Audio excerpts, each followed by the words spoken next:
It's going to be a good show tonight, yeah, and it's quite exciting. A nice slice surprise. A nice slice of surprise. Slice of surprise. That was bad, wasn't it? That was bad. That was really bad.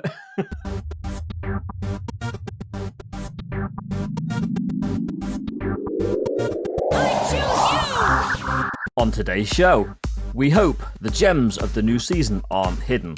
Did the shadow shine? And we reopen the dungeon. Welcome back to the Incensed podcast, episode 121. I'm Ian Waterfall, and with me, as always, Cooper and Whitfield. No Barrow tonight. Boys, how you doing? Happy Pride Month. He's stuck in his shed. Mr. Wheelbarrow stuck in his shed. Mr. Wheelbarrow still demolishing his shed. But yes, indeed, mate. Happy Pride Month. Yeah. Happy Pride Month. And it's lovely, I guess, trio show once again. We had a little bit of this a couple of weeks ago. We've got it again next week. Yeah, sorry about that. Yeah, Yes. that's so true. It's my fault next week, I'll be honest. New season dropped literally a couple of hours ago as we're recording. We'll get into it later, but initial thoughts? Excited? I'm pretty excited. There's a lot of juicy stuff which we're going to get into in the show. And I know Coops has salivated over that PvP update that came out. Looking forward to getting back into the dungeon, to be honest. Yeah, get an old friend out as well. Out of context. Is he still tied up down there? Yeah. I'm letting an old friend out. So what? He's been tied up there, mate, with that schedule to post a video every day, same time. Great stuff. But anyway, let's move on from that. And audience, you know what time it is. It's time to pop your incenses, champions. Let's go. Sorry, okay, audience, who are you? It might just be one person, but there's still an audience. Yeah, true. Noise. Don't forget, if you get something that you want to share with us, post it on socials, along with the hashtag Shiners of the Week. Clarify the spelling, please. And that spelling is SHINIESOFTHEWEEK. And who knows, you might get a mention on next week's show in everyone's favourite section. Let's talk about something that has nothing to do with Pokemon Go, shall we? So no Pokemon Go goodness. Do I ever introduce Pokemon Go goodness? Oh, Ian. But you do this section when you can't be bothered to think of a question. Just tell me about you, mate. Just what's going on? You're kind of half right, because I just didn't want to talk about snakes or things that nearly killed us. So I thought I'd do something a little different. So we'll do a round of Would You Rather. And to be fair, I actually rate you for this because this is going to get us out of the loop, of all the snakes. Oh, seriously, I'll say to Milo before the yeah. recording, it's getting into a kind of a tedious loop of us talking about snakes, Yes. Australia, It's been 3 or 4 weeks. near-death experiences. I'm actually going to throw you both under the bus. So I sent the show notes out on Monday lunchtime, early afternoon, and I said, right, we're going to do a round of Would You Rather for this week's Getting to Know You. Nice. Please have 2 Would You Rathers ready. Now, boys, how many did you both get ready for me? I got 5 ready. Okay, right, go first, Coops. No, go on. Ladies first. Ladies first. Okay, then. Yes. Bottom line is, neither of you read the show notes, and neither of you prepped the Getting to Know I You. just didn't read the bit that said... What, the bit that's in bold Would and you in red? rather? Look, I need to look at the more important stuff, because this is a blizzard of colour. A kaleidoscope has got nothing on these show notes, okay? Everybody's colour matches the edit colour. Indeed. It is weird though, because I'm like Milo. I genuinely read them because I knew what was coming to it, but for some reason I just didn't. We must have literally missed the same part, bro. I just pocketed out Yeah. the would you rather. Oh, that's fine. No, I love it when it's not our show and it says, but when it says we've got to do something, we're like, nah, enough of that. Let's get this going here. What have you got in store for so us? since nobody prepped, I have got 6 Would You Rathers, and they're fairly tame, family friendly and all that nowadays. So, boys, would you rather give up your phone or only wear Crocs for the rest of your life? Can I modify the Crocs in any way? Well, you can put the little gems in them, but you can't do anything. Including putting them in plastic bags. No, you need to be one of those people like there was 15 years ago, just walk around in Crocs. Have a guess, Ian, what I would pick. You'd rather wear Crocs, wouldn't you? You couldn't give up your phone. Absolutely. Because then we wouldn't be able to talk about Pokemon Go, really. Oh, here he goes. Also, the goes. Crocs, they're out of shot. I just won't be doing any of those walking from a distance shots that you do, Ian. So, yeah, I'll happily wear Crocs and surrender my credibility for the rest of my life. So as you know, I recently went on holiday, right? And obviously phone was in the safe. Genuinely did not go on my phone at all, hence why I didn't see your message about catching the regional. No, I wasn't. But I absolutely loved not being on my phone. My screen time is down like 40, 50%. Felt amazing. And I actually think Crocs are very comfortable. So I'm going to pick the Crocs one. And I'm actually, as much as it pains me, I'm going to agree. Yeah. Actually, being on your phone kind of sucks. Like low key, it actually. Yeah, I mean, sucks. to be fair, I love my phone. I really do live on my phone, but it is kind of that addiction cycle of it's always in your hand. It's kind of like a pacifier in that way that you just need it. So the majority of the things that you do on your phone, other than play Pokemon Go, you can actually get from a computer. So I actually, it would be quite a nice relief not to have a mobile phone, not to take calls 24/7 a day, not to get all messages. Coops can't send you a voice note. But Coops called me today. He didn't voice message me. He actually called me. Oh my God. Yeah. I did. I'd give up my phone, actually. Okay. Would you rather clog the toilet on a first date or on your first day at a new job? Ooh. Oh. I'm guessing we're clarifying the first date is at their house, because if it's in a restaurant, obviously at their house. Yes. Okay. If it's a restaurant, you just run. Bro, okay. So here's the thing, yeah. If the person you're on a date with is like really down to earth and got a great sense of humor, that could be a really like funny first date story. You've clogged her toilet and it's overflowing on the floor, and it's. It's a complete disaster. At work. Okay, no, at work. 100% it'll work. So I thought we were talking like a little bit of toilet roll that you got to, no. Not something that you flush twice. You've actually blocked it. Not a plunger. You actually need a plunger. Yeah, work. I'm going to pick at a new job. I'm also going to pick at a new job. It's easy to hide, isn't it? Hopefully you're not the only employee there. Precisely. Hopefully you can parcel it off and put it on, It's shun probably it away. more anonymity at a new job. Yes. It could be somebody else that's done it. Okay, number 3. Would you rather accidentally send a dirty picture to your dad or to your boss? Well, first of all, I don't send them. Just like to clarify that. It's not what Milo told me.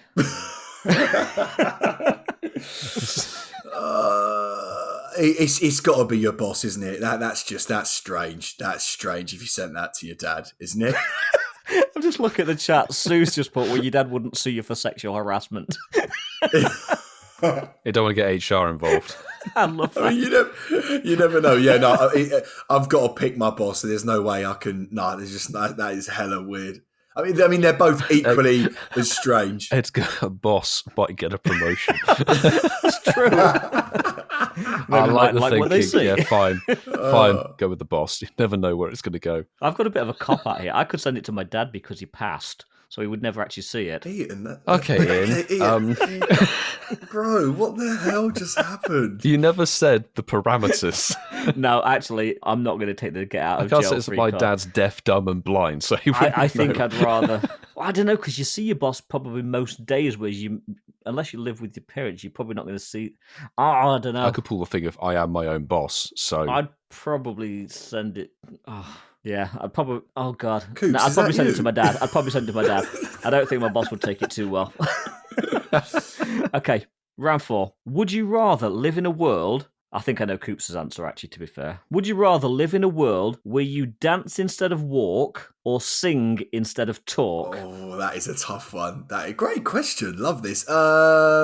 Life should be a musical theatre show. I can't think of anything worse. I think it'll be really funny. I think it'll be really, really, really funny singing to people instead of speaking. I'm going to pick the singing one. I would say dancing, but that's quite obvious for me. No, I'm going to pick singing instead of talking. That would be funny as hell. Simple things like ordering a coffee would suddenly become like super theatrical and hilarious. It Imagine would the sound podcast. like a stage show, wouldn't it? Musical podcast. I'm going to pick everyone dances instead of walks, because there's a video of like, what if everyone was vibing to drum and bass even when they're going to work, and it's just hysterical. Everyone like doing rave dance moves on their way through the office, like scanning their passes and stuff. So it would be funny. And I would rather dance instead of walk, to be fair. Okay, would you rather know how you're going to die or when you're going to die? Ooh. And bear in mind, these are fixed things, so you can't say, oh, well, I know I'm going to die, so I wouldn't do that. It's either how or when. You can't do anything to affect either. I think when, for me, if I have an idea of the time expanse, then I know the deadline. But to do what I want to do in my life. I don't want to know, like, at some point in the near future, you might get run over by a bus. Or, I don't know, put into a mincing machine or something. Like, you Bro, could have how a did you genuinely go from horrendous that end. to that? How... Are you going to work in a mincing factory? or killed by a Magikarp in Seattle's fish market, in my case. And you stayed quite away from that fish market. Yes, I didn't want to be slapped by whatever it was, a salmon or something. But when Pokemon Go ends, though, mate, that might be quite a good option for you, working in a mince factory. no deadline for me. When? If I knew how I was going to die, I'd just be anxious every day waking up. Whereas when you've got, everyone knows you're going to die, right? We all know at some point we're going to die. None of us live forever. So it's kind of like that having that time scale so you can enjoy life as best as you can, but not know. Yeah, same as Milo. Waterfall. I think I'd rather know how, because let's face it, I'm in the second half of my life anyway, so it's all downhill from here. So I think I'd rather know how. God, hopefully it's something quite good and interesting rather than just sitting on the toilet. But I think I'd rather know how. Yeah, don't do an Elvis Presley. No, or Jimi Hendrix. So the last would you rather for this round. Would you rather be stuck on an island for eternity all on your own, or would you rather be with somebody that you hate? By myself every day of the week. That's quite easy. Definitely by myself. Yeah. Easy. That's 3 for me. Sorry. Because when you say hate, you mean someone that you despise. Somebody that you despise, yeah. Yeah, so it'd be like me and you, Ian, being, no, absolutely not by myself. Yeah. I like my own. I like my own space. I can handle my own company. Be great. Anyway, moving on. It's time we had a chat. Something happened at the weekend. Something that I'm pretty sure that at least 2/3 of us probably partook in. Maybe all 3 of us. Nice. I don't know. Shadow MEWTWO was in raids for the first time. Tier 5 raids. So let's have a chat. It's a shame that Mark isn't here, given what he was actually doing. So we know kind of it was actually a 50-50 on this, really. But I guess let's just ask the obvious question. Did you manage to get out and actually do any of the Shadow MEWTWO raids at all? Coops. No. Oh, I thought you were going to use the other sound effect, Milo. That one. He wasn't allowed. What did I say to you last week? I'm working the whole weekend. Nothing to do with the missus. But even if I was with her, yes. He was occupied, unfortunately. Okay. Yeah. So, no. Listen, I'm not going to repeat myself. I said the same thing last week. Absolutely gutted. No, not even one. Didn't even turn the game on, I don't think, from Thursday to today, really. Which is fair enough, because a lot of people, I think, would have been in the same boat if they had other plans or were actually working that weekend. It's just something that, unfortunately, they couldn't access. Yeah. So, and the raids were from 10 o'clock on the Saturday for the full 2 days. So depending on your work patterns, you might have been able to get one in early doors. But you've still got to go there and have 8-9 people to defeat it, don't you? So, and these raids were just spawning regularly, so they weren't overtaking every gym. So there was just in the actual regular raid pool. Yes. Well, Ian, did you? I might have gone out to do a couple. How about you, Whitfield? Very much hit as many raids as I could feasibly do on foot. Or in case of Sunday, jumping in a car. That was, for me, I couldn't do that many on foot because they were that spread out. Needed to pollute the planet. Let's burn some fossil fuels. Fossil fuels, yes. Were the raids popping pretty well for you? Because from where I was, they were very intermittent and very spread out. I've got no idea, mate. I've got absolutely no idea. I don't know. Milo? To be fair to him, he did just say he didn't turn the game on. Jeez. It was very much a tale of two halves, which I think a lot of people will Milo, concur shall we with. just take this on one side? We just have a chat. Leave Coop. Well, let's have a look at your show notes, shall we? Or Coops, do you want to question us about them? I mean, I can interview you both. Yeah, but genuinely, interview us, Coops. Let's get you involved. Interview us. Let's not lock him out of the conversation. Yeah. Ask us some questions, do it, man. I'm trying to think what sort of stuff I can sort of ask you. Okay, you've said that the raids were popping actually quite decently for both of you, and as we know, we can't actually use remote passes to get into these raids. So, what was it like locally in person? What was it kind of like? It was interesting to see local chat started to come in alive again. We'd actually started putting in some initial planning in the week in advance, sort of saying like, this is what we're planning on doing. Let us know if you're available. We have no idea where we're going to start though. And we saw the Saturday, the raids were starting to appear reasonably frequently. We've got quite good, dense amount of gyms in West London here, but even still, it was, you have to walk a pretty far distance between the MEWTWO raids. Some people tagged in for a couple when they could, but there was a bit of a core group who went around. Most of the day, I think we did something like 35, maybe 40 raids on the first day on Saturday. What about you, Ian? The Saturday, I didn't really see the numbers, mainly because the group I was with was kind of just doing its own thing. So there wasn't that many raids. I mean, there was 2 cars full of 4 people, so there was literally 8 of us doing all of them. So we didn't really need to advertise in the WhatsApp groups or get extra players, which I kind of felt bad for because I knew that there'd be people wanting to do these. On the Sunday, we was actually putting it in the WhatsApp group and people were turning up to raids. And it was nice to see lobbies of 20 people hanging out together, chatting together, having fun. Kind of brought me back to a time when this was a norm and it felt comfortable and it felt familiar. So I was actually happy to see so many people out raiding and actually having a good time. It's an interesting one because I saw a handful maybe of new players who I'd not met before who joined the local chat over the course of the last couple of years, but the majority of people were the regular sort of hardcore raiders who are part of the squad who've been going around since 2017, really. There wasn't an overwhelming enthusiasm to jump out, go and hit all of these raids. It was sort of the hardcore niche, as it were. Quite a lot of people jumped in for like 3 to 5 and then dipped and may have come back at a different time. The one thing that I did find was irritating and failed to mention that Sunday, regular raids were spawning as well. But they were on the Saturday as well for me in my area. Were they? We didn't have any. Yeah, there was Regigigas on the Saturday as well as the sort of tier 1s and 3s.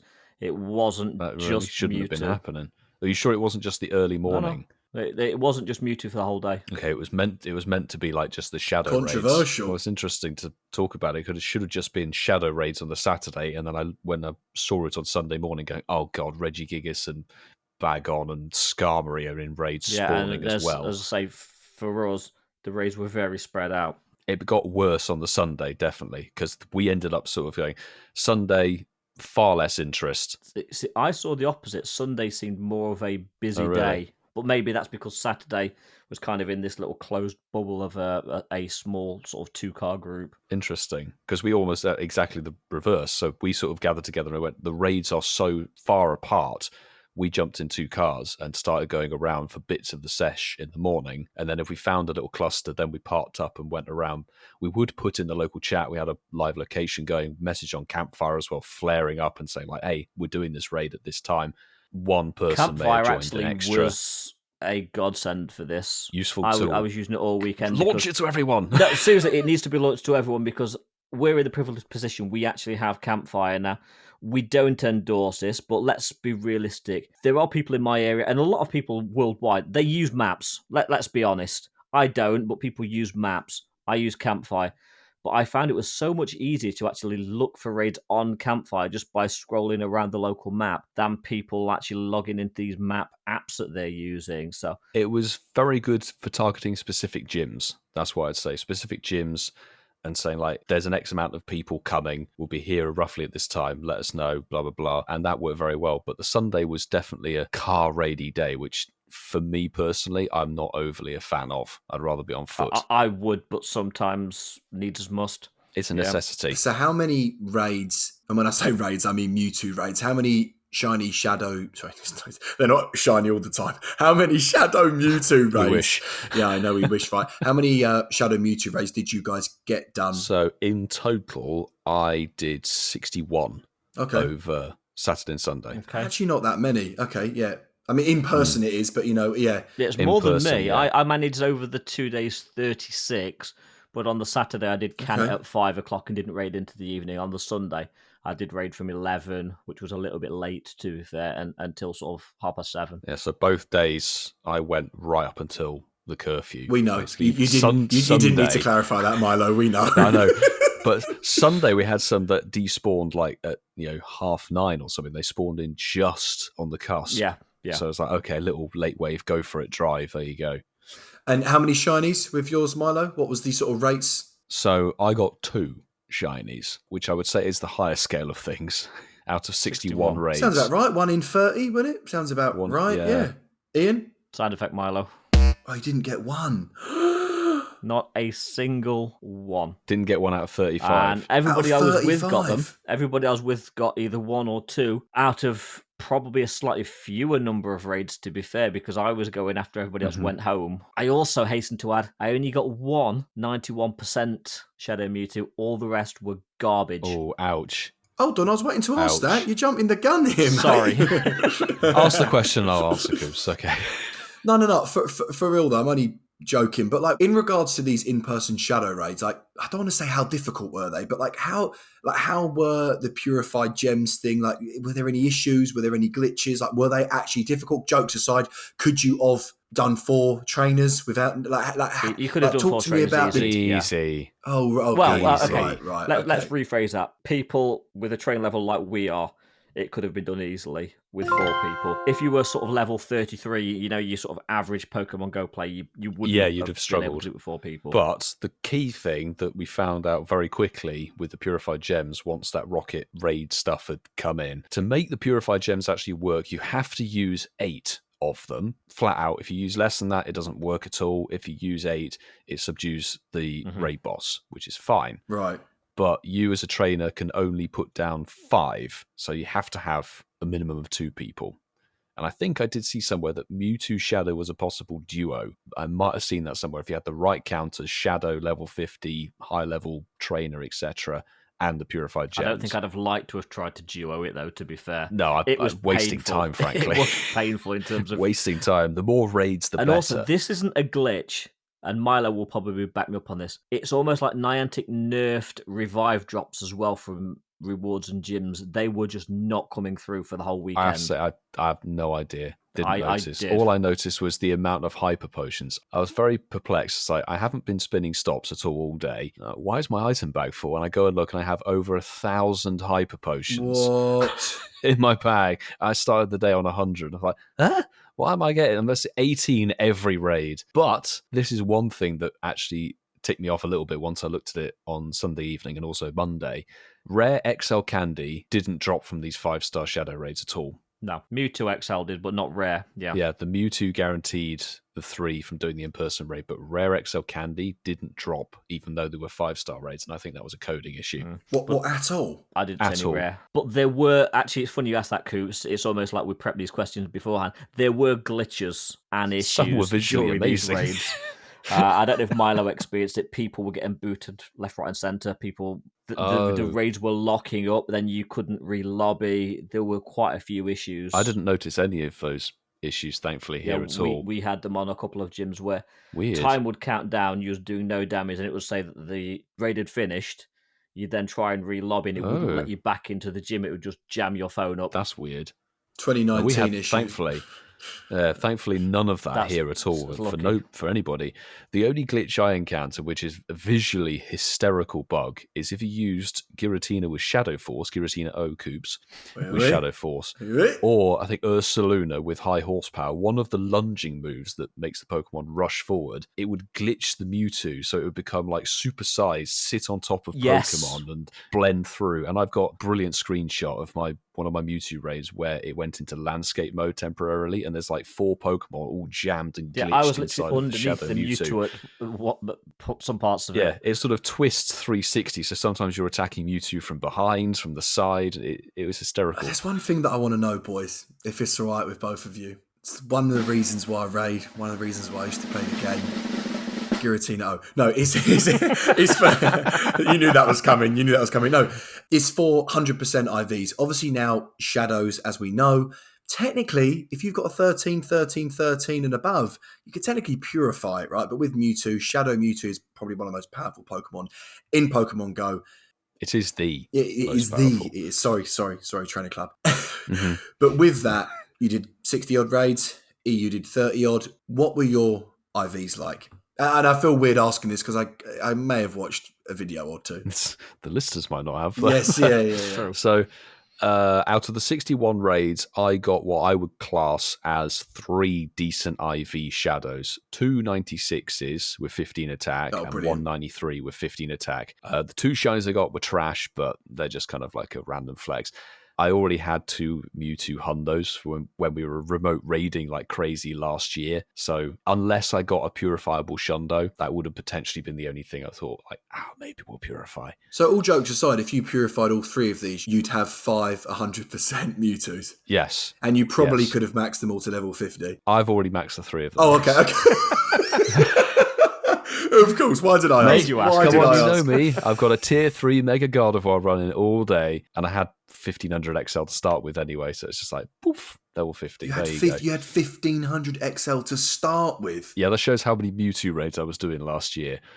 Ian. You should see Coops' face right now. Like I said earlier, they were all garbage. I got 191%. I did get 2 really bad ones with 15 attacks, so at least they'll be good for sort of raids and stuff, but on the whole, it was a fun weekend, and I'm not taking away from it. Yes, I ended up with a pile of steaming do, but it was a fun weekend, and that's what I'm taking away from it. I didn't come out with a shiny, I didn't come out with a hundo, but I actually did come out with actually having had a good time. Do you mind if I ask you a question, Go for Ian? Sorry, Coops. Did you get anything close to the 666 stats?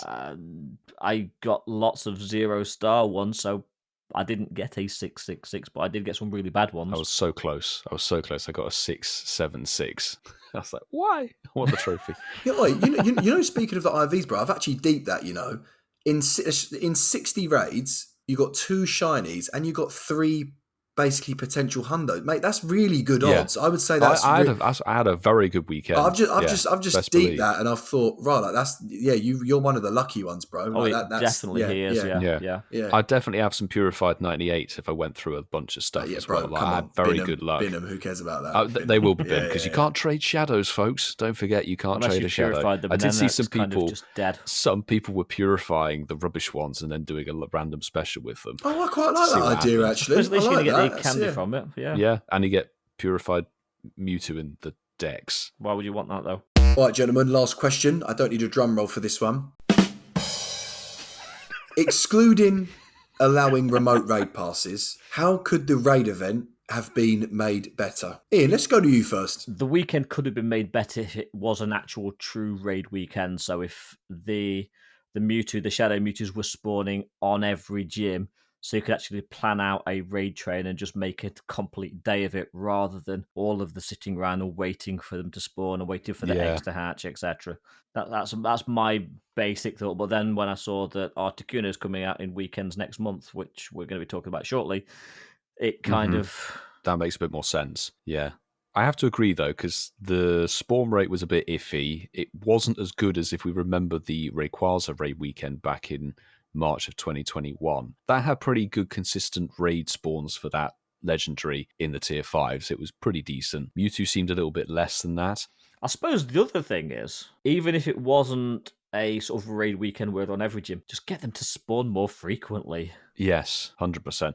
What perplexed me the most is, particularly on Sunday, you'd load up Campfire, and how many empty gyms so many. And I'm looking at it going, there's one raid. Yes, if you jumped in the car, it's 10-minute drive, but you think that's a 10-minute drive. It's 30-minute walk, and then you've got to walk 40 minutes back the other way to the next one, and there's nothing in between apart from a Skarmory. The raid should have been boosted overall, generally, even if it was including the 1 and the 3-star Shadow raids. But the one thing that really ticked me off, and particularly if you ended up having a big group of people, if you were slightly over the 20-person limit for the raid lobby, you couldn't set up a private code for the lobby. So you'd have to wait for another lobby to... So you'd have to wait a whole 2 minutes to then coordinate and split everyone and all of that.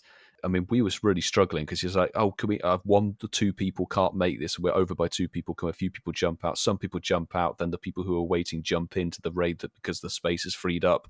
It was the same on the elite raids. It's basically the same local raid lock. Why is the private lobby not an accessible thing? That's a fair point. If you've got 20 people, there's not even any code. Like, you don't get the 3 Pokemon codes, so you can't say if there's a new lobby, jump out and input that code for that different lobby. Really irritating, because you then just sat around waiting for extra time. And I think this is where it comes down to sort of community leaders really kind of directing traffic. But like you say, space is available, people jump in, they don't want to wait, and then the people that have jumped out to be nice have then got to short raid. Yeah, it's just that thing. It would be such a nice little extra detail. Maybe their thought is, it will be exclusive. But from my experience, very few people who I've talked to deliberately set up a private lobby to exclude people. Exactly. Yeah. The only way you do a private lobby is if you have a lobby of 20 already doing the raid, and then you have 1 or 2 people on the side, and they go, right, you guys create a private lobby, and we'll join your code. We can input your code and join your lobby directly.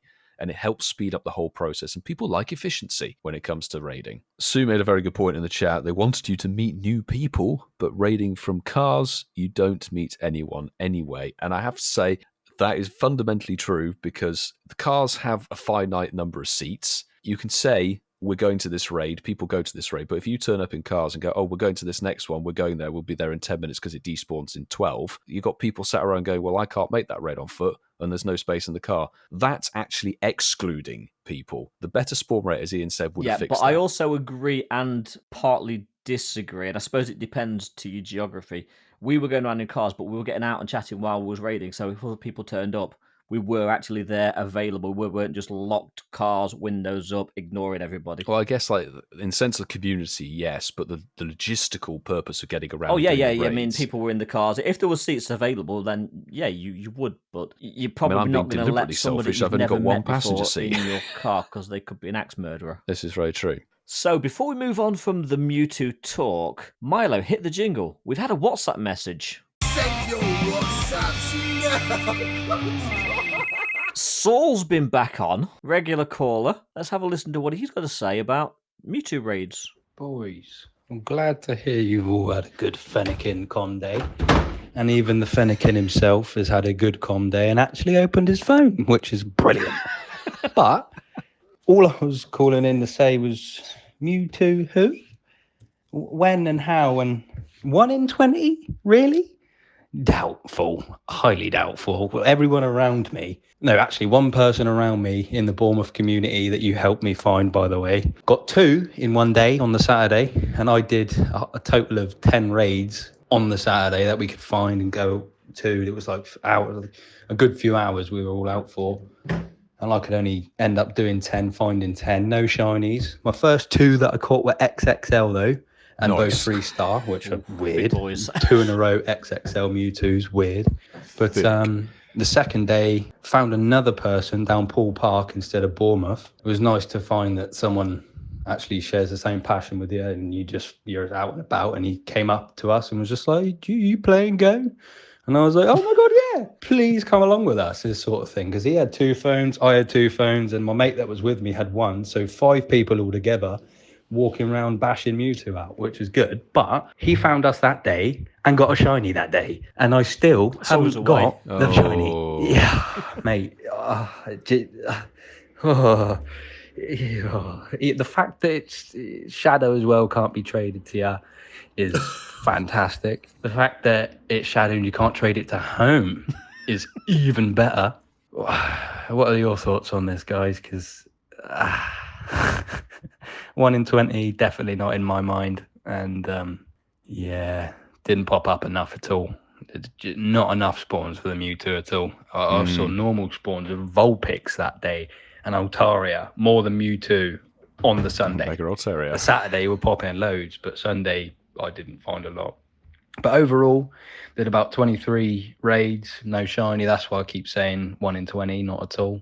But it'd be good to hear how it all went for you and to see if Coops actually did end up opening his phone for Mewtwo. No, he didn't. We sort of answered. Yeah, I think we've covered most of that off. I think we did. We appreciate hearing your tales. In terms of the RNG, we talked about that before. Yeah, it might have been 1 in 25, but that's for every encounter. And it's tough. It's tough. Yeah, we didn't say there were people in my squad who did the same amount of raids as me, north of 60, 65 raids, no shiny at all, unfortunately. And it's demoralising, but it will be back. We've said this before. It'll be back at some point. I can't actually believe I'm saying this, but anyway, enough of Mewtwo. It's time for a game. Play your digs right. Welcome in, boys. Welcome in to Play Your Digs Right. Now, I love it when you host this game. Oh, thanks, mate. Thank you. Do you see why he gave him this game now for the accent? It's his jingle, to be fair. Should I try and do it? No, I can't do it the whole time in the accent. No, I can't. Don't but yeah, welcome in. Like No, I won't. They already have enough issues as it is. This game is fairly simple, and to all the listeners, welcome in to Play Your Dex Right. Now, this one's fairly simple. I'm going to go to the Pokédex, I'm going to give the boys a Pokemon one by one, and then I'm going to give them another one, and I'm going to say, is that one higher or lower than this one? It's fairly simple. Now, when I say the word higher, it basically means higher up on the actual Pokédex number, not the screen on Pokemon GO, because that would be the opposite. And easy. Thank you for clarifying. See, we've got no Marky Boy. It's between Ian and Milo. So, Ian, we'll start with you first, then we'll go to Pogo, Milo. You can. Boys, I'm going to do something different tonight. I'm going to keep it all for the Kalos region. I want to see how good your Kalos knowledge is. Generation 6. So, Ian, we may or may not speak about him later in the show, but I want to know, is Phantump, which is the pre-evolution of Trevenant, higher or lower than Pumpkaboo? Oh, Pumpkabunda. What was it? Pumpkabunda. I think it's my Kalos is bad. I think it's higher. I think this game's going to be incredibly short. Ian, it is actually lower. Now, Milo, I know that you love your dinosaurs, so I want to ask you, is Tyrant higher or lower than Amora? Oh. I'm going to die if he gets this right. Shortest game ever. Don't hold your breath on that one. No idea of that part of the Dex. I'm going to go with Tyrant is lower than Amora. Gentlemen, I was correct. This is the shortest game ever because, Milo, you are correct. Well done. GG, Milo. Way. And it's probably a good thing that was the shortest game ever. Nice. Because, Nick, what's it time for? That's so weird how you were about to say it and I pushed the noise on Nick. Preempted you saying that. It is. It's the news. So it is news time. There is a lot to go through tonight, boys. We have a title for the episode. Yes, we do. The season of Hidden Gems is upon us. And we've also got June's news. So everything today, that. I think on first glance, this could potentially, anything's going to be better than the season of Rising Heroes, but I actually think we might have a banger with this season. So let's get into it. And let's just dive into the detail of June to start with, shall we? Hey, June.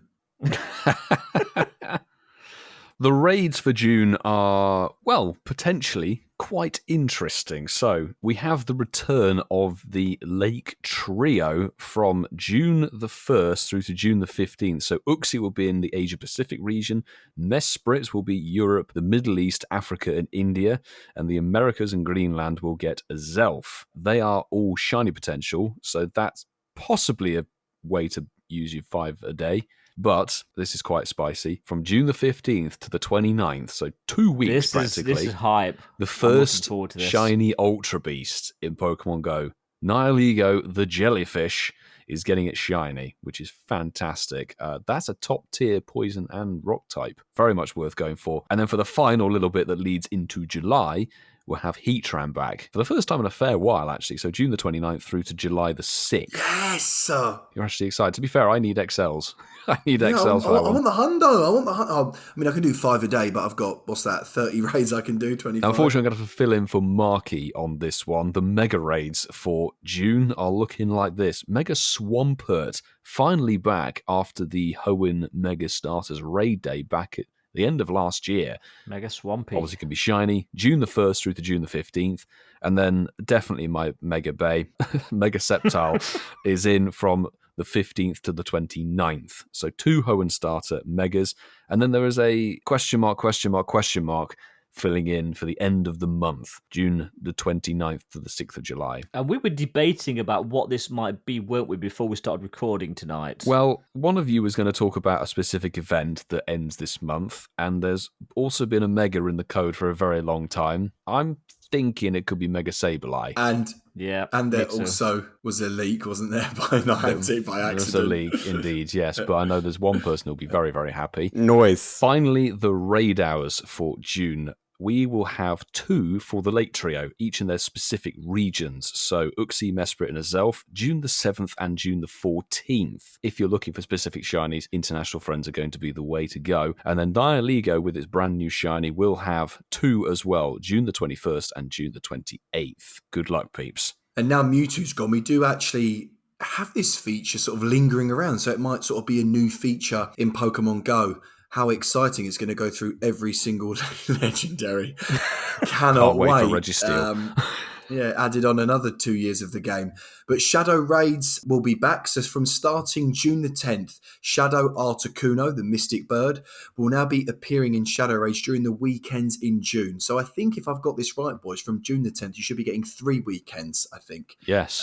In June. So yeah, so you get sort of 6 days of Shadow Articuno. So good luck with your IVs for that as well. And I'm 99% sure, the boys, this is no remotes. Have I got that right? It will probably be no remotes, just like me. It's going to be a tier 5 Shadow, so there won't be any remotes on it. Yeah. So moving into June's events, you will have just done the Searching for Gold Research Day, won't we, Milo? Oh, yes. That would have just happened, well, Saturday, June the 3rd. Hope you all had fun. We'll be reporting on that next week. Yep, hope you got some coins. Just a top line. I think it was a really interesting event from the outset, focusing on themed colour. Gold shinies. Something a bit different, and it's kind of nice to actually have the gold Pokestops back without having to lure them, but obviously if you had gold and lured them, then you'd get the Gimmighoul potential. Very, very rare spawn. But gold shinies, research, and wild spawns, etc. Very cool. But starting next week, June the 6th, we have the Beach Week Water Festival. Nice. Now, this event will run until the 12th of June, so pretty much a week. And we have the debut of a new Pokemon, which is Sandygast, the Sandcastle. Yeah, Sandcastle Ghost. It kind of fits the theme. It definitely fits the theme. Now, what's this event going to be about? So, as part of this event, there's going to be a global challenge. We're looking for 300 million nice throws to unlock the bonuses. If we do obtain that bonus, we're going to get the increased candy for nice, great, and excellent throws, an increased chance of candy XL for trainers level 31 and above. Nice. For nice, great, and excellent throws. I think the good bonuses and the global challenge is never a bad thing, to be honest. We'll hit that easy. I definitely want XL candy for the wild spawns. Yeah, now I'm actually going to let Milo steal my thunder a little bit here. We've got a new shiny released for this event. It's a gorgeous shiny, but I'm going to pass the honor over to you to announce this one. It's gorgeous. Mate, it's a good I want this shiny. It's it's a true cooked lobster.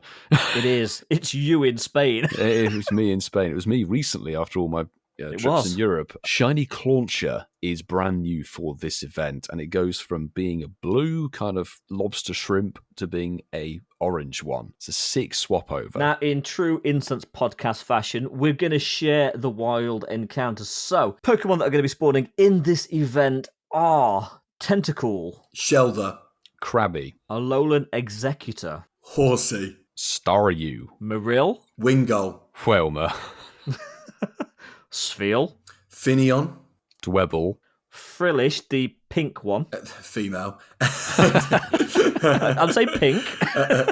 and Clauncher. And now I know we normally say, and those ones that can be shiny, funnily enough, every single one of those mons can be shiny. And some trainers might even encounter the following, which is going to be Mantine, which can be shiny, and then Poplio, which I think you're really unlucky, actually, if you manage to get that. Very, considering it's the only spawn that can't be shiny out of that entire pool. But talking about the spawns, though, they're not too bad. I'm still looking for the Finneon. The Clauncher would be amazing. I could do with another Frillish. And Staryu, I still need a second Staryu and second Krabby. There's a lot there that I can actually look for. Very good theme. Everything's beach focused. There are 2 boosted dust mons in there. Shelder, 1,000 dust per catch, and Staryu, 750 dust per catch. Finneon's still quite a new shiny. Only got released for one of the Safari Zones in APAC last year. Did last year, yeah. Yep. Can't remember if that was South Korea or Taiwan or South Korea. It was one of one of those two, I think. Yeah, but honestly, I think it's a decent pool of shinies. Also worth noting, Alolan Executor is a perma-boosted shiny. Yeah, and talking about the field research task encounters, now, one that was out last May, Sevilla, which a lot of people love for our Sevilla Safari Zone, the Lapras wearing the scarf will be back. Yeah. Sick mon, sick shiny, and people were going crazy over that last year. It just proves what you say all the time. Things come back in Pokemon Go. Patience really do. is worth it. We've also got the pink Frillish, Binacle, again, still need that shiny. It's amazing. Yeah. Clauncher, and Sandygast. So all of those, with the exception of Sandygast, can be shiny. Complete certain field research tasks to earn Mega Energy, and I don't know why you'd want to, but Blastoise Yay. and Swampert. Fantastic. Well, free Mega Energy. So, gents, the event bonuses for this is going to be 1, but it's going to be 4 times the rainy lure duration, which is actually quite good because it's a water event, so it kind of makes sense, right? So what's that, like 2 hours? That's 2-hour lures. Yeah. Yeah. Evolve your Goomies. What would an event be in Pokemon Go without a timed research? Now, there will be timed research for this event. However, it ain't going to be free. $5 will get you the ticket for the timed research for this event, and completing the research task will earn you, and actually I quite like this, I wouldn't mind this, to be honest, it will earn you the surfer pose, which does look pretty cool. Looks funny as hell. I agree to that as well. And Masterful 27, if it's okay, we do have some raids, and of course I'm going to take your thing tonight, mate, and I'm going to do the 1-star raids. Now, ones that can't be shiny are going to be Hisui and Quillfish and Sandygast, but then ones that can be shiny, which, again, I really hope no one raids, is going to be Alolan Diglett, Carvana, I was going to say Spaghetti Carbonara, and Feebas as well.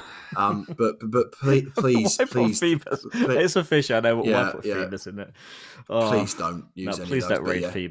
The 3-star raids, Blastoise, Gyarados, the Lapras wearing the scarf, and Alomomola will be in the 3 stars. Again, there's probably some stuff there that people might want or need. Alomomola and Lapras, I would probably say, are what people will more so want. But there's probably people out there that haven't got the shiny Blastoise or Gyarados. Wait for it to come back with its Mega in the Mega Raids. That's all I'll say. That's a fair and as point. we mentioned earlier, it will be the Lake Guardian trio, so Uxie, Mesprit, and Azelf in their respective regions for the 5 stars during this event's timeline, and Mega Swampert will be the Mega Raid boss. Now, Coops, this...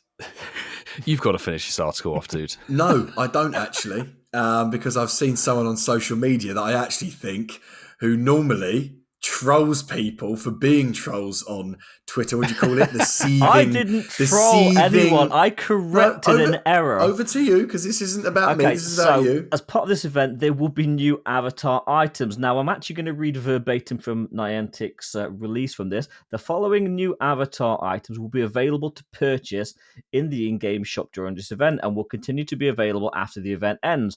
Sandygast hat. Okay, yep. Diver outfit. Okay, well, outfit maybe wetsuit, and diver goggles, which is a blasphemy to anyone that scuba dives. So we can tell that this... Ian tagged Paddy on Twitter. I tagged Paddy. This is how seriously I took it. Actually did. I tagged Paddy. I mean, you need to wipe we the talked froth about away this from the your other mouth, week. mate. Seriously, we talked about this the other week. Obviously, nobody at Niantic, the intern that wrote this article, doesn't listen to our podcast. How funny though, by the way, that we actually spoke about this. That's so funny. That is spooky, actually. That is hella spooky. Yeah.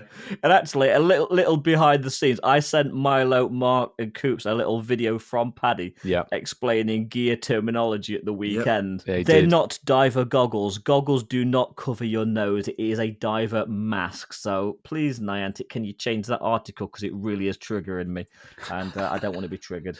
And to end off the sort of June, and actually I'm going to talk about this event that's going to be starting on Tuesday, because Spotlight Hours for this month, something I swear we've said this on the podcast, boys.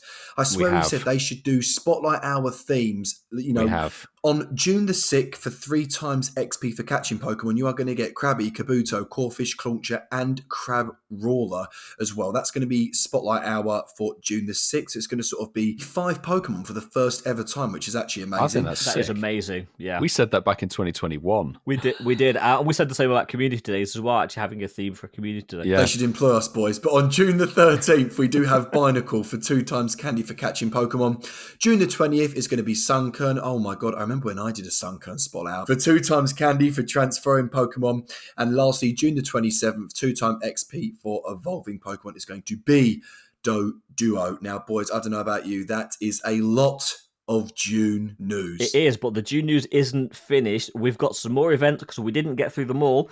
June's Community Day, Saturday, June the 10th. It's a 2 till 5. Get ready for this. It's only Axew. It is Axew. Yes. It's Axew. Coops. Coops. It's Axew, man. He's left his chair. Coops.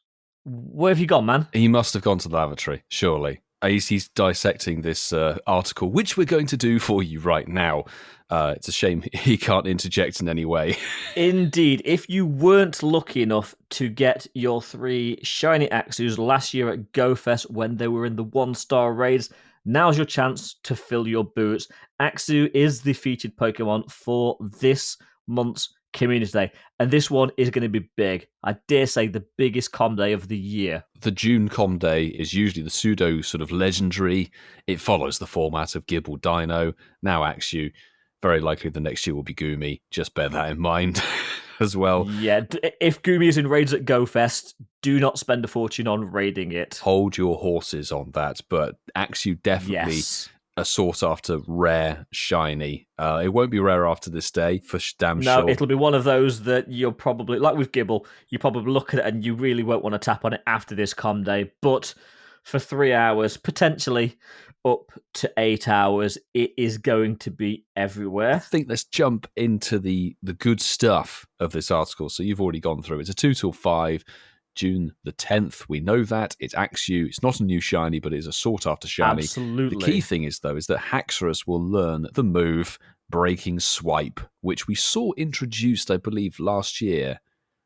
I think Rayquaza got it from memory. It's not overly amazing, but hey, it might improve Haxorus. We have no idea if it's going to make Haxorus any better, but it is a charged attack. Indeed, and the event bonuses for this one, it's not Stardust. We've recently had a com day with Stardust, but we're going to get the triple catch XP, so anyone wanting to grind XP and potentially move towards level 50, this is the one. Drop a lucky egg, triple XP, that is a lot of XP for an excellent throw, and this one isn't a bad excellent throw. It's not a difficult excellent throw to hit, that's for damn sure. Of course, these standard extra bonuses are like the 2 times catch candy and the 2 times chance for trainers level 31 and above to receive Candy XL from catching Pokemon, so the standard candy boosts. Yes, and this is also quite big. Certainly, I'm not somebody that really trades excessively, but there will be one additional special trade for this community. That is on top of the one extra special trade that you are getting for the season of Hidden Gems, which gives you 3. That's sick. It's not just for the 3 hours of the community. You can do your special trades between 2 p.m. and 10 p.m. So you've got an 8-hour window to do these 3 specials. Definitely line up those lucky trades with your communities, peeps. It's also noted that trades will cost 50% less dust than normal, which is always good. Which we like, yes. Of course, other bonuses that are pretty bog standard.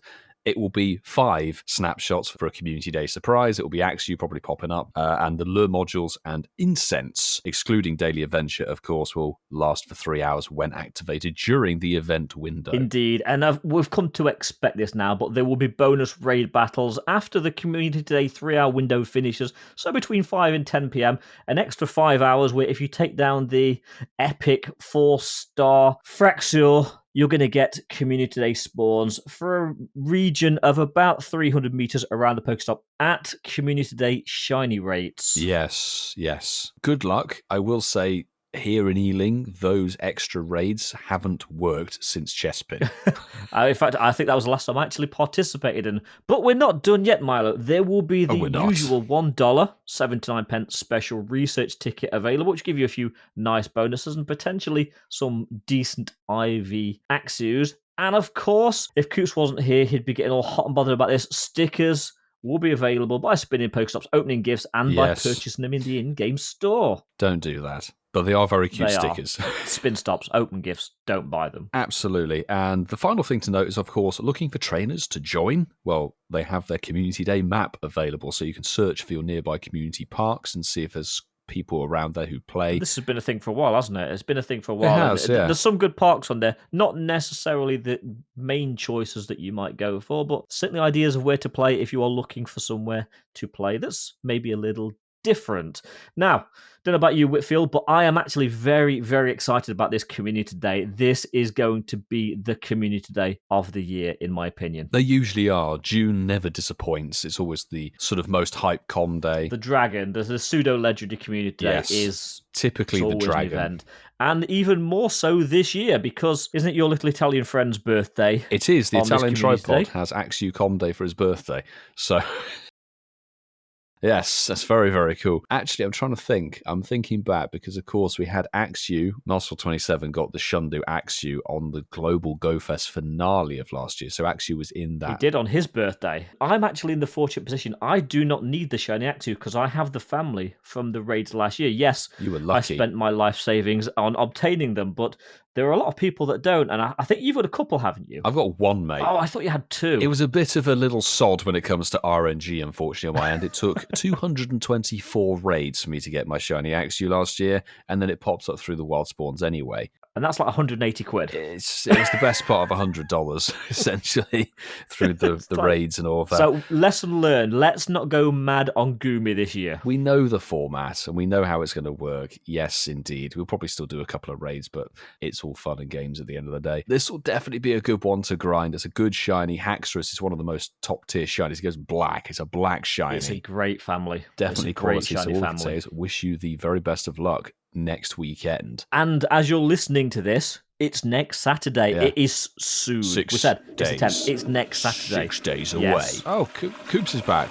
Coops, you're back just in time as we've wrapped up Com Day. Let's get back into it. June 16th through 25th, we've got the Solstice Horizons and another Team Go Rocket takeover. Finally, you can TM frustration off your Shadow MEWTWOs. And then to round out June, we have the Dark Flames event, which runs 29th of June through July 2nd. Again, all of these main events will run 10 a.m. local to 8 p.m. local. So June's looking pretty good, but we're not finished with the news there because, as mentioned at the top of this section, we're in the season of hidden gems, and that means there's a whole new season to talk about as well. There's quite a lot of this still to be announced, but the hidden mysteries of hidden gems. So we've got several chests on the seasons page, and Shadow Raids was one. Team Go Rocket obviously are taking over gyms. We know about that. Shadow Articuno is going to be taking over Tier 5 Shadow Raids over the course of June's weekends. They've launched their web store. It's a new way to get in-game boxes and things like that. And you get a few bonus coins. 1,000 or something, don't you? You only get 1,000 if you buy the £100 box. Which is 10 Mewtwo raids. But anyway, there's a whole load of extra stuff coming soon, which will probably get announced during the course of the season. Now, there will be new themed stickers coming out, Coops. I know you're going to like that one. Looking at we've got a Squirtle sticker, and there's actually a few in there. You'll get those by spinning Pokestops, opening gifts, and also by spending your hard-earned money in the in-game store. They've highlighted the community days. Yeah, Ian. we've talked about that, but I mean, they're looking like bangers. But hopefully, there's going to be something new. All right, Home Slice. I think the coast is clear, bro. You can come in now. Are we good? Are we okay to come in? Yeah. Come now. It's perfect. Okay, all right. Now, ladies and gents, boys and girls, we do not have Masterful 27 with us tonight for the PvP dungeon, but we do have man like Home Slice Henry in the building. What's up? Thank you so much for having me. You let him loose. Yeah. Actually, you speak about him that much, Coops. It's like he's here every week anyway. I know. Facts. I do. I'm a big fan. I'm a big Fangirl. fan. As the PvP GBL community knows, it's been a little bit dry for a while, right? I think they had a big update, then 3 months went by, then a new season, there was no update whatsoever, and this 3 months has just come to an end. So basically, bro, tell everybody, has it literally been 6 months with nothing? Basically, yeah. Like they had a very big update after Worlds, and they had kind of a medium update in December, but in March, basically zero update. They updated a couple mons, but it was with moves that were just extremely impractical and did not alter meta play whatsoever. So it's basically been half a year since we had anything meaningful. And then today they dropped a bombshell on us of an update. Nice. I was going to say, you need new video ideas, bro, where you're going to have videos for the rest of the year with this update. Honestly. So should we jump straight in, mate? Absolutely. Let's do it. So first of all, they have changes to attacks, and then they have like Pokemon learning new attacks. They're actually buffing Icicle Spear, which is the Wall Rain Comday move. Nice. Yes, it actually was a bit too strong, so they had nerfed it previously, but they're actually making it more powerful now. And they're undoing, or at least to a certain extent, undoing a secondary nerf, and that was Poison Fang for Nidoqueen, which again was a bit too strong. They made it more expensive in terms of energy, but now they're making it stronger. So 2 of the more generalist Pokemon actually getting some love in the new season update, which is nice. Do you know what's so funny, mate? I feel like for 3 months for the Rising Heroes, I've seen no Wolverine and no Nidoqueen. Now they're going to be everywhere again, aren't they? It's back, Coops. You can't run from it. Yeah. Welcome back, Wolverine. Yeah, welcome back. And we've got Rollout, which I think is Dunsparce. That's where Dunsparce came out of the line. Yeah, is that and correct? Miltank. Yes. Sorry, Milo. You're getting involved in the dungeon. Sorry. I'll shut up. Well, now. get out the dungeon. You know it's Coops' play area. So now Rollout is going from 4 power to 5 power. Home Slice, is that? Talk to me. Yeah, so that is actually quite helpful for Dunsparce. Dunsparce, pure normal type Pokemon. The coverage moves that it has are Rock and Ground, so it has a lot of coverage into the meta. But one of the big issues with Dunsparce was oftentimes 2 of its charge moves couldn't quite KO, and due to the extremely low damage of Rollout, because it's a 3-turn move, it couldn't It's really a fast ever attack, right? Yes, it is a fast attack. So it couldn't really ever farm things down. So this is a bit of an adjustment to hopefully help it be able to finish some of those matchups, because a Pokemon that can have that oftentimes a lot of teams are weak to, but didn't really have the power to take advantage of the fact that a lot of teams were weak to it. But this adjustment here, it's basically going from 4 damage every 3 turns to 5. So basically 20 to 25% more damage. So a pretty nice update for Dunsparce for sure. We're going to save the best till last, in my opinion. And I think you're looking at the screen knowing what this is. But I want to talk about this. This one's a bit of a weird one. Seed Bomb has now gone from 55 power to 60 power. And it's got here that the energy cost is also increased. I feel like Seed Bomb is a very strong move anyway. So I'm not really sure, Home Slice, what's the reason behind this? Do we know? Yes, and that is specifically targeting Trevenant. A lot of what made the current meta feel, or at least the current Great League meta feel very stale, was it ended up being in a bit of a rock, paper, scissors triangle. For those who don't necessarily play PvP, rock, paper, scissors, obviously rock, Milo, Ian. beating the scissors, that beats true. the paper, that beats the rocks. So in this case, there was a very unfortunate triangle dynamic that had developed where Trevenant absolutely destroyed Lantern. Lantern is 0 play against it. Lantern absolutely obliterates Noctowl, which absolutely obliterates the Trevenant. And that proved to be where a lot of games ended up being decided more on alignment than skill. So this season, a lot of what they're trying to do with adding back the generalists of Walrein and Nidoqueen, and now with reworking Trevenant, so that way Trevenant's a little less fast, is they're increasing the power of Seed Bomb, but they're increasing the cost of it. So Trevenant won't be able to pace as quickly. The goal is basically just to try and disrupt that unfortunate triangle shape of meta that resulted in a lot of games, even at regional tournaments, after the reveal of the 3 teams just being over when it starts. That's not necessarily as fun to watch. So the hope is they're trying to rebalance it to make it so there's a lot more neutral play, and it can come down to skill play than just luck of the draw when it comes to picking your team. Seed Bomb normally with Trev, if we're going to use Trev as an example, 5 Shadow Claws to get to the first Seed Bomb. What do you think it will be now, or will it literally be 6? Yes, I believe if they adjust it, it would be to like 6 to the first, 6 to the second, and 5th and 5 to the third. So it would be a definite adjustment for sure. That even makes the Swampert matchup different as well, doesn't it? Like it actually, this is.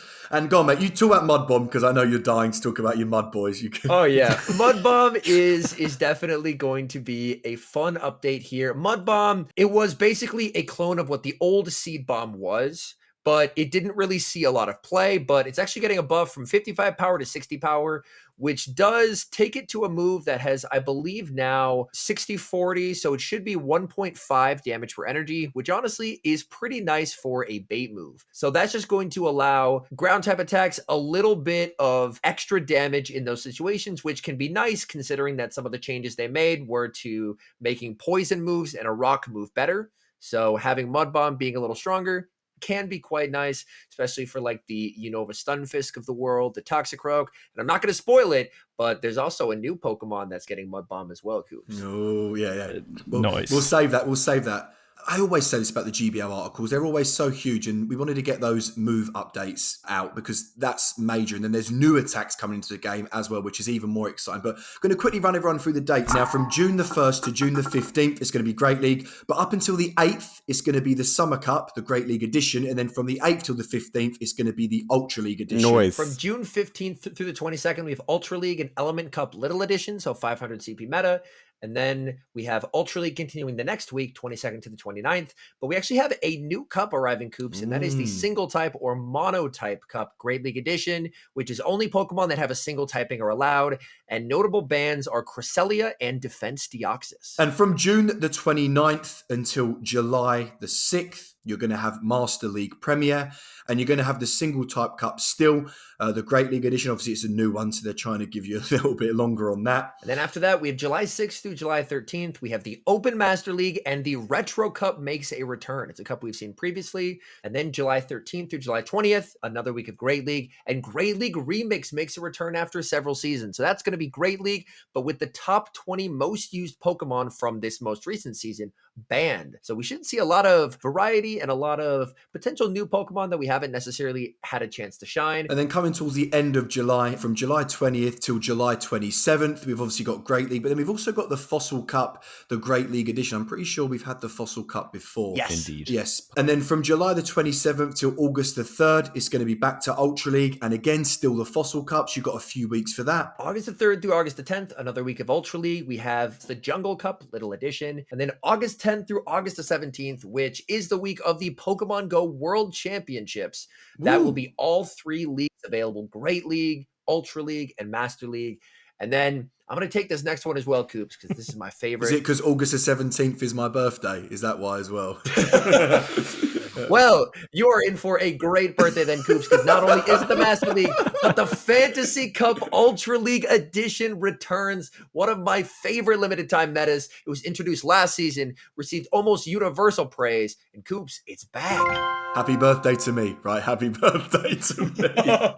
Oh, we're in New York that weekend as well, Coops. Oh, well, happy birthday to you. And then to end off the season from August 24th until September the 1st, you're going to have Master League and Catch Cup, but this is going to be the Hidden Gems edition. We do have a Go Battle League weekend on Saturday, July the 1st until Sunday, July the 2nd. But again, we'll talk about that at the end of June to sort of give you guys a little bit more information the week before like we normally do. And it looks like the next we have is the Pokemon GO World Championships event from Friday, August the 11th to Tuesday, August the 15th. All three leagues will be active, and they're saying it's going to be a battle-focused event. Last year, during the Worlds, they had a lot of Pokemon that were like very powerful in the meta spawning in the wild. So for those who wanted to kind of start in Go Battle League, but you're like, man, I haven't seen this certain Pokemon in a while. That's what they did last time, is they had a lot of Pokemon like Metatite spawn for Metacham, very meta relevant. Phantom spawning for Trevenant, Galarian Stunfisk. So that can be a good event.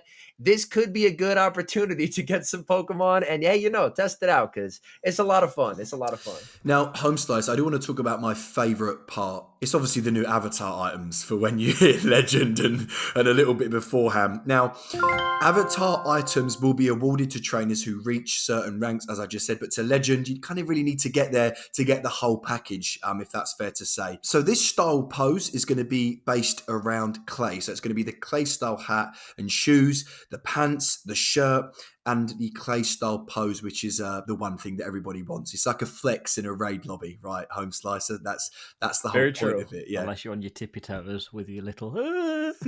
That's your favorite. That's your favorite. Flex it up. And not only do we have changes being made to certain attacks, we have some new moves being added to Pokemon GO. The first is Liquidation, which is a water type charge move. And it's actually going to be a clone of the existing move Crunch. So 70 power and a 30% chance to lower the opponent's defense by one stage. Crunch is a pretty good move in PvP. Definitely a charge move that I'm excited about. And the second one, they're also adding Leafage, which is a grass type fast move. And that is going to be a grass type clone of the existing fast move of Bullet Punch, which is, I would say, a pretty well balanced fast move. Nothing too overpowered, nothing too bad, just adequate fast move. So definitely nice to see some variety when it comes to the grass type fast attacks. Noise. Now, Home Slice Henry, before you leave us, we've got to talk about the new attack availability updates. Now, I'm going to say all of these, and I want you to stop me and go yay or nay. I think let's play a fun little game here. Alolan Sandslash will now be able to learn the charge attack Drill Run. Yay. Big yay. Previously, Sandslash had Bulldoze, which is the same amount of damage as Drill Run, but costs 15 more energy. So it's a strict upgrade. You still get to do 80 damage, but now instead of 60 energy, it's 45. This is a dramatic upgrade to Sandslash. Now, Clefable, I can already see you're smiling. Clefable will now be able to learn the fast attack Fairy Wind. That is a yay for Ultra League. Okay. Wigglytuff will now be able to learn the charged attack Disarming Voice. I would say that's more middle of the road. Okay, I don't think we've got a sound effect for I like it, Milo. Golduck will now be able to learn the charged attack Liquidation. Again, more middle of the road, I'd say. Okay. Dugong will now be able to learn the charged attack Drill Run. Awesome. So good. And it can also learn the charged attack Liquidation. It's a good move, but honestly, with Icy Wind and Drill Run, I think Dugong's probably just going to stick with Drill Run of the two new moves it's getting. But yeah, still, overall, a big plus for Dugong. One of each.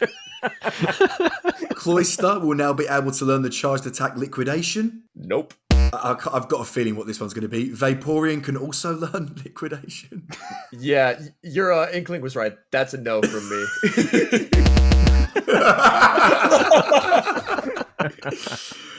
Is Milo going to get excited now with this next one? Milo, you can read this one out. I'll let you go. Is it? I know exactly what it is. It's Togetic getting Fairy Wind. That is a great upgrade. Previously, Togetic was stuck with Hidden Power, which is a terrible fast move. Now with Fairy Wind is a fairy-type clone of the move Mudshot, which you guys probably know from Swampert. One of the best fast moves in the game when it comes to energy generation. So this will help Togetic dramatically. Nice. Quagsire will now be able to learn the charge attack Mud Bomb. This is great. This is a great addition. So Quagsire previously ran the move of Earthquake. Earthquake, a very good move, but kind of slow. With Mud Bomb, Quagsire now gets to dramatically increase its pacing, which is quite nice, as it'll be able to get to a lot faster charge attacks. Tyranitar will now be able to learn the charge attack Brutal Swing. Great for raids.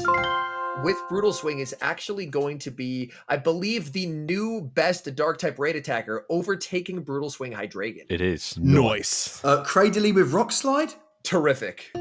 This allows Cradily, again, similar to a lot of these updates, to increase its speed. It will now get to the rock-type charge attacks faster, because Rock Slide is cheaper than Stone Edge, and that allows Cradily to be a true core breaker to the Lantern Noctowl core that has been absolutely everywhere in Great League the past year, and in play Pokemon tournaments. Nice. Armaldo with Liquidation. Nope. I'm guessing this is the safe float, so just give it a no. Floatzel with Liquidation, no. Give it 3 nopes on this one, please. That was 4 Milo. One extra. Now this one's quite interesting, Home Slice. Drifblim will now be able to learn the charged attack Mystical Fire. Is that? I would say this one has potential. Drifblim already has Icy Wind, and Mystical Fire is a fire-type clone of Icy Wind, but it does give Drifblim additional coverage, especially against steel types that previously it didn't do the best against, like Registeel or Galarian Stunfisk. Snover and Abomasnow now able to learn the fast attack Leafage. My guess would be Abomasnow is already really good with its current moveset, so my guess is this is going to be a nope. And one for Snover. Probopass with Zap Cannon. I'd say it has potential, but yeah, probably just has potential. So 50-50. Heatran Earth Power. Unfortunately, this is a nope. Samurott Liquidation. Liquidation's a great move, but Samurott already has Hydro Cannon, which is better, so I'm going to have to say nope on that one. Whimsicott with Seed Bomb. I would say this is good. Whimsicott gets to increase its pacing, so it is going to get to Seed Bomb a lot faster than its previous move, gives it some extra play, which is nice. Caracosta with Liquidation. Has potential. Emolga with Acrobatics. This is great. So Emolga previously was stuck with Aerial Ace, which is one of the worst like flying type charge attacks, and now it goes from that to one of the best in Acrobatics. It's still a very glassy Pokemon, but with Acrobatics, that gives it a lot of one-shot potential. Oh, nice. Okay, then I think this is going to be the opposite. Electros with Liquidation. Nope. Litwick with Mystical Fire. Honestly, I don't play the 500 CP Little Cup, so on this one, I have no idea. Ian, do you know? Beartic with Liquidation. Nope. This one's really interesting because I think Rowlet, Dartrix, and Decidueye, I think that's its evolution. They can all now learn Leafage. I would say that's quite good. Is that? It definitely has potential. Definitely has potential. Primarina with Disarming Voice. Great addition. Primarina has a great typing, but its biggest issue was it got to charge moves very slowly, and Disarming Voice gives it a bait move. So this is all around a plus for Primarina. Formantis with Disarming Voice. No, give that a no, Milo. Rubbish. Lurantis with Leafage. I'm going to say no for this one just because Lurantis already has a good fast move in Fury Cutter. I'll be honest, I've never seen this Pokemon before in my life. Golisopod with Liquidation. Golisopod? This is a great update. Really? So Golisopod in a previous update several seasons back got Shadow Claw. And the whole thing is it has a very good typing and an incredibly good fast move, but its charge moves were terrible. This finally gives it a good charge move, and we should see a lot more play, especially in the Ultra League. Amazing. Now, last but certainly not least, I'm going to take this one. I actually think this is a good addition. So lastly, Ursaluna with the charged attack Ice Punch. Milo, I'm going to give that a ding if that's fair. I would agree with you, to be honest. Yeah, giving Ursaluna the ability to hit for double super effective against Dragonite should be very helpful in Master Premier. Ursaluna still struggles in Open Masters, but in Master Premier, this definitely gives Ursaluna a bit more flexibility that it didn't have, which is quite nice. We made it, bro. We made it through the article. We done it. We did it. Ladies and gents, boys and girls, I do just want to say, please check out Homeslice Henry on YouTube. He is my favourite PvP GBL content creator. Really, really appreciate you coming on. And maybe we can make this a thing. Every 3 months, you can come on for 10, 15 and tell everyone your knowledge. That'd be fun. Yeah, that'd be a lot of fun. PvP is why I play this game. I'm incredibly passionate about it. I really believe in it. So yeah, absolutely, man. Well, listen, once again, I feel like the boys are going to shut the door on you in a sec. But yeah, thanks again for coming on, and we will see you soon, bro. Hey, I appreciate that. Yeah, back in the dungeon, mate. See you 3 months' time, mate. Get in there. Close that door, Milo. No, not the door, please. I feel like I'm going to need the next 3 months, Ian, just to detox from all the GBL malarkey. Seriously, how long was that? It felt like an hour. I think I aged 40 years. But we're going to come back to the seasonal rotation. So the research breakthroughs are obviously switching up a little bit for this new season. There's bad news. Gumi's still there, unfortunately. That was the first thing I noticed, but at least Parasect isn't. Oh, Parasect's gone. The other 5 can be shiny. So we've got Sableye, shiny potential, Beldum, shiny potential, Ordino, shiny potential, and I'll take that. Serious boosted dust. But the next one is the one that we actually said a while ago we'd actually like in seasonal rotation. But it is actually here this season. Furfrou is still remaining here, which is nice, so shiny potential for that. And the final one is Noibat, which I don't think anyone's really overly bothered about anymore. But at least I'm not going to get Pinsir every week this season. But shall we move into where the spawns are going to switch up? I think we should. So starting in cities, we're going to get the spawns of Alolan Meowth, Kadabra, Magneton, Coughing, Apom, Galarian Ziggy, Patrat, and more. Now, they can all be shiny with the exception of Kadabra and Magneton. Alolan Meowth is actually quite nice because I think that's a boosted Dustmon and a boosted you don't shiny. See that all too often. In the forests, we're going to find Paras with the shiny potential. Boosted Dust as well. Kanto Executor. Get that out of here, can't be shiny. Scyther, shiny potential. Cacnea, shiny potential. And then Mark's favourite, Sewaddle. That's why he always goes rural. He wants to see the Swaddles. He's justified, finally. Going rural. Coops and that home slice biscuit dude were talking about Phantump a little while ago. That's in the forest as well. If you're in the mountains, going for a nice hike, you might encounter Onyx, Dunsparce, Ferroseed, Stunfisk, and Helioptile. Now, they can all be shiny, but ones that you might encounter that can't be, Loudred and Boldor. There's some spice there in the mountains, actually. Yeah. On the beaches and in the water, we will be finding Galarian Slowpoke, Shelder, boosted Dustmon, Staryu is also a big boosted Dustmon, Mola, Binacle, and Brooksish, sadly still can't be shiny, and the other one that's of note is Pelipper. Yeah, nobody needs that in their life, Greatly. Let's face it. There will be more apparently, but that's looking very like the Beach Water Festival event anyway. Maybe we should go to the seaside at some point next season. I think so. Not immediately. Maybe we'll leave it. Maybe we'll leave it a month or so, but maybe we should go to the seaside. I'd like to do it in a month ending with Y. I second that. Yes. What about you, Coops? Would you like to do it in a month ending with Y? And me. Yeah. Now, if you're up here in the Northern Hemisphere, the spawns that you can expect this season are Paras, Alolan Executor, Dratini, Milo's favourite little lizard, Trico, Nice. Torchic, and my favourite, and I think Coops' kind of favourite, Mudkip. They can all be shiny. And the land down under and other parts of the Southern Hemisphere are going to get the following that can all be shiny, of course. Apologies that you're getting these starters. Meowth, Hey, we had to Kanto. suffer them. I know, they switch through, don't they? Kanto, Meowth, Alolan Marowak, Beldum, Turtwig, Chimchar, and then finally Piplup, plus a few more, of course. Eggs have always need switching up, but don't expect too much. 2K eggs this season will contain, and this is not the exclusive egg pool, there is more to it There will be than what more. we're about to say. Staryu, Cleffa, Igglybuff, Magby, Azurill. I still need Azurill, actually. And, I stress this, more. In the regular 5-kilometer eggs, it's kind of looking as dead as normal, really.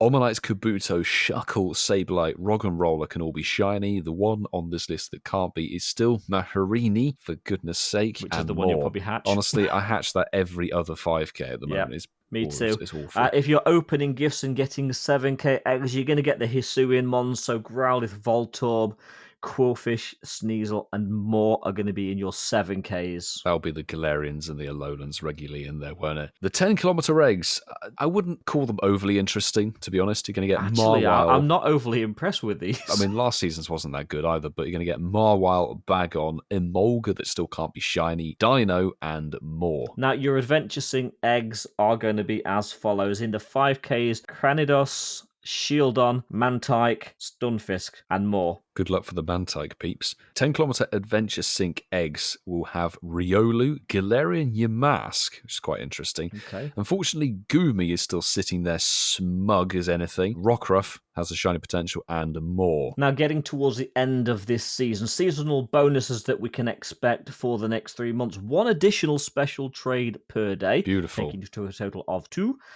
1 additional Pokemon candy when trading Pokemon. And the best bonus of any season. Yes, go on. Trainers level 31 and above will receive 1 guaranteed Candy XL when trading Pokemon. So this next 3 months is definitely one to do a trade sesh when and if you can. Now, previously a temporary seasonal bonus, damage dealt by Pokemon participating in raids remotely will be permanently increased to the same amount of damage dealt by Pokemon participating in in-person raids. Now, essentially what they're saying here is that's not going to be nerfed. That is, the damage is... That's staying as it is. The damage. Which is nice of them to clarify that it's not going to disappear randomly, because that's been a seasonal bonus. Well, enough's been taken away from us, so it's the least they could do realistically. Ever since seasons were a thing. But that is what the season of Hidden Gems is kind of looking like, really. There's still a lot of info to go out, really, isn't there? So, very news heavy. But do you know what isn't heavy? Milo's poll.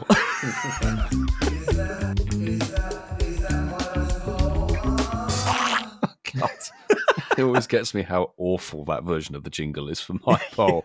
It was purposely bad, my friend. I know. Hopefully this poll didn't disappoint our listeners on Twitter. We did ask just before we started recording the show. So, folks, with Sandygast's debut and Shiny Clauncher arriving too, are you looking forward to Beach Week? Hashtag Pokemon Go, hashtag Milo's poll, and then in brackets, feel free not to bother retweeting. How many retweets did you get off of telling people not to? You'll love this. So 12 people liked it and 12 retweeted it. That's 100%. As if. On this poll, we actually had 105 votes. Wow. That's not bad for 45 minutes. Mark will be fuming. Sorry, matey. I know he'll be redundant, won't he? Milo's poll will be out every week now. Flapping around. But anyway, let's talk about some of the comments. Flaccid poll. God, let's not go there. Some of these comments are very, very good. So, Invader Waffle, love my ghost Pokemon. Obviously, Sandygast, yes, very excited. Kerry Young, Coops' answer is literally don't care. Haha, I'm joking. That might have been one of the options. The Tequila Man has put, I want a 4th option. I'm only here for the Lapras. Which I think is quite good. Finally, of course, we've got to hear from pen pal Simon, who said, I'm excited, yippee. Alliteration in a title with an exploding emoji. Thanks, mate. I tried hard. So third place with 11% of the votes is no, with a facepalm. 28% in second place is literally don't care, crying laughing face. And a smashing 61% say hell yes with a beach and a flaming emoji. So I think it looks like a decent event. We said so, and I think I'm the happy public with agree. that result. Yes. Yeah, it does look good. It's nice to see that people are still looking forward to elements of this game. Indeed, and thank you to the 105 people who voted and the 12 people who liked it and 12 who retweeted it. What? No, I just love you. It's funny. Something that people look forward to every single week is everybody's favourite section of this show. Shinies of the week. Right, go on then, E. I'll jump in first. So I've got one here from Mr. Anderson7777 at Incensed Podcast. Was going to send hashtag Shinies of the Week, and he spelled it right, on stone tablets as suggested, but the post office didn't accept them, even though their website says they yabba dabba do. Oh, excellent. My Master Ball is still intact, as tempting as it was to use it on this. I caught it in Tesco's car park whilst listening to you guys, and it was a shiny Other Bidoof. supermarkets are available. Shiny Bidoof. So yeah, congratulations on that, and I'm glad you didn't GG's, use your man. Master. Yes, well done. We've actually got one from Instagram, boys. We were tagged in a post from Littlest Sparkle, listening to at Incensed Podcast alone in the office working the holiday so people can get paid. Checked on the Best way game to listen to us. Checked on the game while my computer was loading and hatched a shiny Tortuga. Very nice. Very nice 10 kilometer egg hatch. Nice. Hashtag shinies of the week. Hashtag actually listening to the podcast. Hey. And I'll round out this week's Shinies of the Week. This one's from our Campfire, our Shinies of the Week section, from Clifford Mert, gold tier patron. They do exist! ! First shiny from a grunt. Hashtag Shinies of the Week. And it's the shiny Shadow Grimer. It's a very cool one. Congrats, because getting them from the grunts is rare. GG's. Well, thank you very much for sending in your shinies, and apologies if we didn't read yours out. We actually did get quite a few this week. But if you do want to be featured on the Shinies of the Week section, as we said at the top of the show, don't forget to post on socials and hashtag Shinies of the Week. I'm not clarifying the spelling again. You sure about that? Moving into... That's another week over. Now, if you are here and not subscribed to us, please push that plus button or the follow button, depending on what service you're listening to us on. That way, you'll get notified whenever episodes go live every Sunday. If you're on a service that can give a rating, please give us a rating, but a rating on Spotify would certainly make Coops happy. Indeed. And a rating on Apple and a review on Apple would make Milo and I happy. Aye. Now, we do want to thank each and every one of you for listening, and especially thank our patrons, because if you are a member of our Patreon, you really do help us produce this podcast to a quality that we are content with. If you're on the bronze and silver tiers, we do want to say thank you to you, but if you are on the gold tier, and some of our gold members are listening and watching us live online. The live chaos. We really do thank you from the bottom of our hearts, because the amount of editing that we have to put into this to make it a polished show that we're proud of, it really does take a lot of time, effort, and dedication. So it's only fair to mention our gold members by name. So, Herms Ninja, JB, Clifford Mert, Darby Russ, Kerry and Zachary, Connolly, ML Falk 2022, Apex_171, Professor 58, K Technigal, Mufti, and our latest, yes, that's right, boys, Barside 2. Nice. We thank you. Welcome to the team. Yes, Yeah, thank you'll you. never know how much it means to us. So, that's it, boys. But boys, no Coops next week. Good news. What? And this isn't the fact that I'm not going to be here next week. No, it's on Tuesday.